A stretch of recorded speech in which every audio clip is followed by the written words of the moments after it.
नमस्कार शेतकरी बंधूंनो, ज्या शेतकऱ्यांनी आत्तापर्यंत ई पीक पाहणी केली नाही त्या शेतकऱ्यांसाठी दिलासादायक बातमी समोर येत आहे। तर काय आहे ती शेवटची तारीख आणि किती दिवसांनी वाढलेली आहे, त्यासाठी हा व्हिडिओ शेवटपर्यंत पहा। आणि या चॅनलवर तुम्ही जर नवीन असताल तर या चॅनलला लाईक करा, शेअर करा आणि सबस्क्राईब करा, ज्यामुळे तुम्हाला या प्रकारचे नवीन व्हिडिओ पाहायला मिळतील। ज्या शेतकऱ्यांनी आत्तापर्यंत ई पीक पाहणी केली नाही त्यांच्यासाठी ही बातमी अत्यंत महत्त्वाची आहे।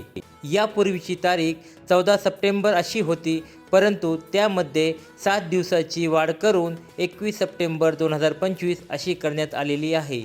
सततचा पाऊस आणि ई पीक पाहणी करण्यासाठी लागणाऱ्या ॲपमधील तांत्रिक अडचणीमुळे ही तारीख पुढे करण्यात आलेली आहे। यामुळे शेतकऱ्यांना खूप मोठा आधार मिळणार आहे। तसेच बरेच शेतकरी यापासून वंचित राहणार होते, ते ही ई पीक पाहणी करू शकणार आहेत। गेल्या अनेक दिवसापासून राज्यामध्ये मुसळधार पाऊस सुरू आहे। अनेक ठिकाणी शेतामध्ये पाणी साचलेले आहे। शेतकऱ्यांना शेतात जाऊन पिकाचे फोटो काढणे आणि लोकेशन नोंदवणे शक्य होत नव्हते। त्यातच ई पीक पाहणी ॲपमध्ये सुद्धा काही तांत्रिक अडचणी होत्या, जसे की सर्व्हर डाऊन, फोटो अपलोड न होणे, लोकेशन समस्या। ही समस्या दूर करण्यासाठी आता 7 दिवसाची मुदतवाढ करण्यात आलेली आहे।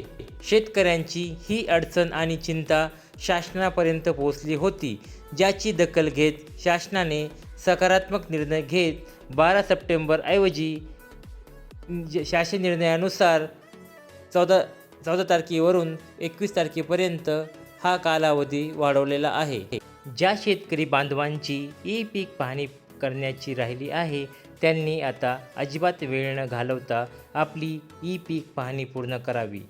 आपल्याला ई पीक पाहणी कशी करायची याबाबतची माहिती नसल्यास गावातीलच जाणकार व्यक्तींची किंवा कृषी सहाय्यकांची मदत घ्यावी।